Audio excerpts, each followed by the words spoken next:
Okay, so full frontal honesty, this is going to be my second impression of this box because I just recorded something and it didn't work and it was entirely my fault. So there aren't going to be any surprises in this for me, even though I did hold back specifically so I could record a genuine first reactions to the miniatures video. I have, of course, a lovely book already. It's gorgeous. It's massive, but it's gorgeous. But what we're going to be doing here is looking at the miniatures. So get that out, get a nice little bit of free artwork twice. Always a fan of that. And of course, in the artwork is everyone we can expect to see in the set, literally everyone. Not sure which ones people are expecting to be their favourites. I had some preconceptions which didn't quite turn out to be true, so I'll talk more about that pretty much immediately. So let's just get into it and talk about the goblins. So I'm not gonna use the appropriate names for anyone. I haven't remembered them yet, and I think these guys look like old school kobolds, so that's what I'm gonna be calling them. These guys are pretty cool. Not too many pieces to them, which is great, but still, you know, a little bit more than you would expect. They have some awesome little sections where they're just not hyper detailed, and I have a great deal of love for, you know, if you're going to have something a lot, I'm always coming from an army perspective. I am a player. If you're going to have like 30 of something in a unit, then I prefer it to not take 70 years to be painted. So stuff like that banner, which both looks thematically perfect, you know, just bashed diamonds of metal with symbols engraved into them. A pleasure to paint, you know, absolutely on point for the theme of the unit and spot on. Interestingly, of note, slotter bases. Like, are they trying to like tickle those old school vibes that aggressively that they need slotter bases? Not what I was expecting whatsoever, and it still is weird to me now, even though this is the second time I've looked at the box. More of the little goblin dudes. Again, solid levels of detail, not too much on the brink, but not too much. But you know, aside from the tassels, which are just everywhere for no good reason, in all of Age of Sigmar, actually, tassels seem to be the unifying detail of all races. I think those guys are great. I think they're really, really good. Let's get on to the big boy. This model, one of the things you get the first time you look at models these days is you're often surprised by the scale and the size of them. This guy's hefty. I knew he'd be hefty from how he ranks up next to Yanestra, the Stormcast hero, the Flying Lady, and he's a chunker, that is for sure. The Goblins Shields, the Cruel Boy Shields, rather, I'll use their correct name once, why not?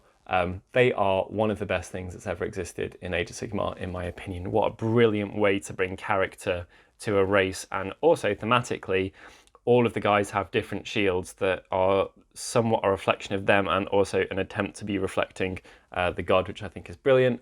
The banner is phenomenal. I believe in the fluff that contains a real decaying tongue of a swamp beast, which smells bad. So, you know, what's not to like about that?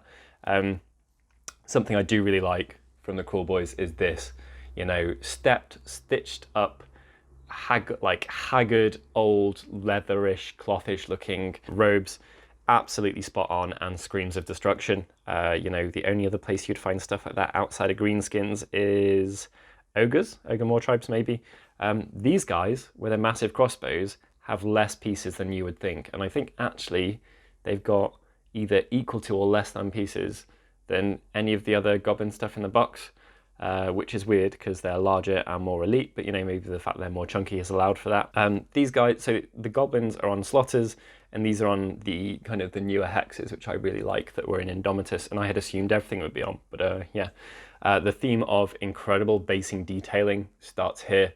It's just everywhere, absolutely everywhere in the box. Really got a lot of time for them putting that much effort into the basing stuff.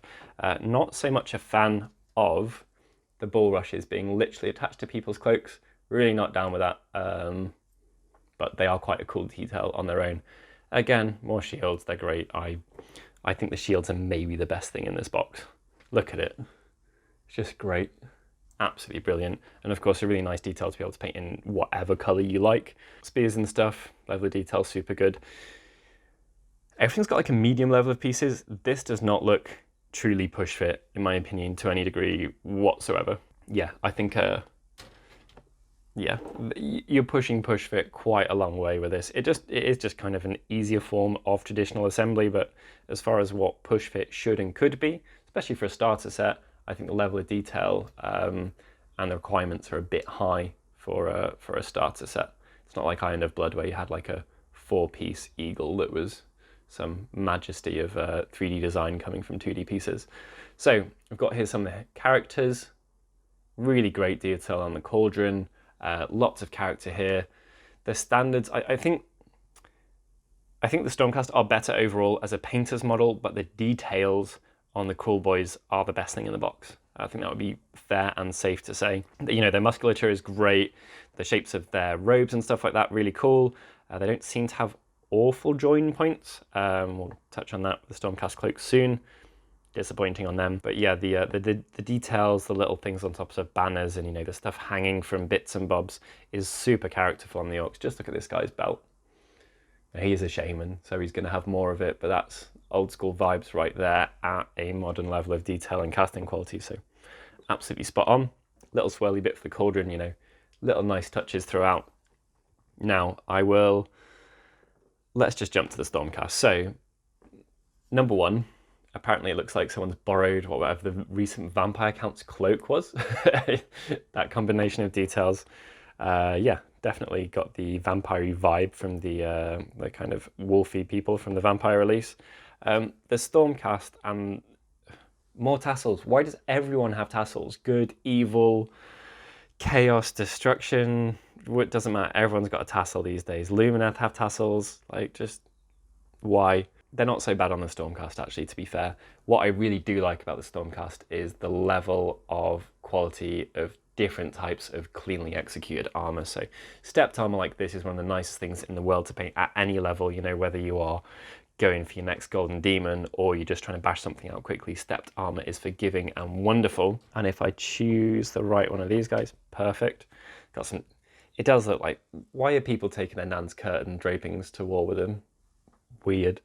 Anyway, what I really like about the Stormcast miniatures is you have kind of this trifecta of scaled armor, plate armor, and then kind of the layered stepped plate armor, or maybe you have the molded armor, step plate armor, and the scale mail armor. And what that means is it's extremely forgiving for painting it in any fashion. So you could paint them like they were different types of metals, absolutely fine, you know, would look solid, or you could paint them all like the same type of metal, but dealt with in a different fashion, and that would be mega fast to do, like really, really, really quick.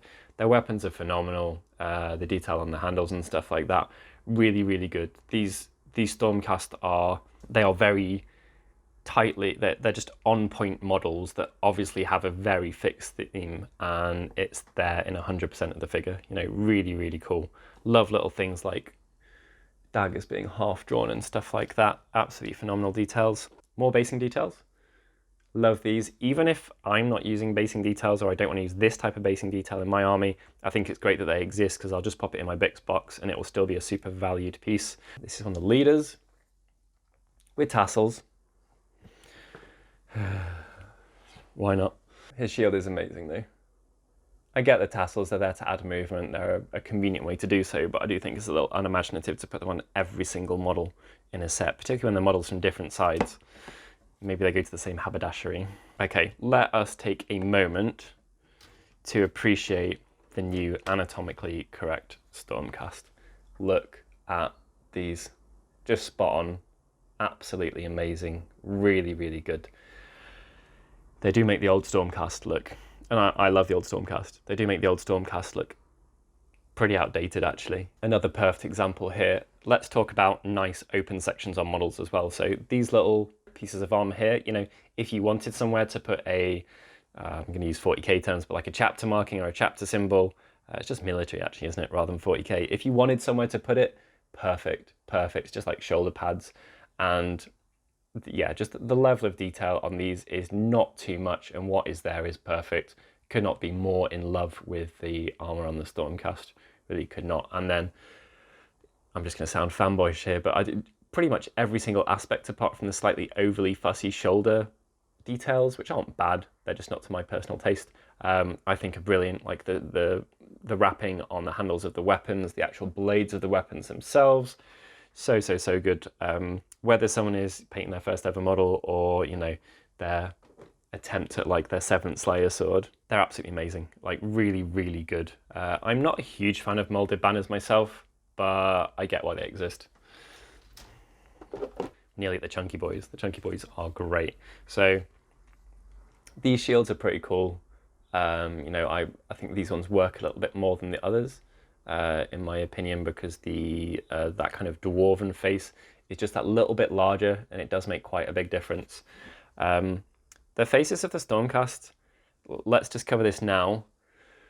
This helmeted face is smaller than this unhelmeted face. That makes no sense, like 0 sense. There might be a reason. If anyone's into their sculpting in the chat, let me know why that could be a thing, but obviously that's impossible. I know we're playing a fancy game here, but in my opinion, helmeted heads should be larger than the naked heads that they're meant to cover and protect.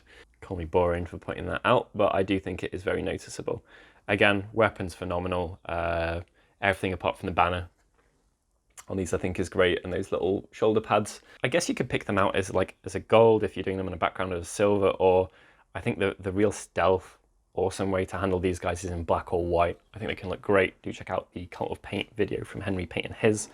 Looks great. Okay, so let's just talk about this model as a whole. So Unestra, not only is she bent as hell in the game, it seems that she's the new like Arkan the Black for less points, and more resilient, and doesn't have to use command abilities. Anyway, this isn't about the gaming. These wings are brilliant. This basing detail is awesome. This basing detail is phenomenal. The tree, these steps are outstanding. Everything about this is just so cool. Check out the armor, the details. Great. And then the chunky boys. Now these shields I can get behind. They're cracking. Really, really good. Phenomenal. The liony armor, absolutely great. That banner's so over the top, I almost like it. This is a perfect example. Stepped armor, molded armor, rivets, scales, and pretty much all of it is metallic. So yeah, the box is brilliant. There is a massive amount of stuff in it. Personally for me, do let me know your opinions, but personally for me, as someone who likes to get stuff on the table fast and enjoyably, I think it's easier to get the Stormcast on the table quicker at a solid level than it is for the Cool Boys. But I think both of them are amazing. Please let me know what you think. I should probably buy like 2 more of these, I guess.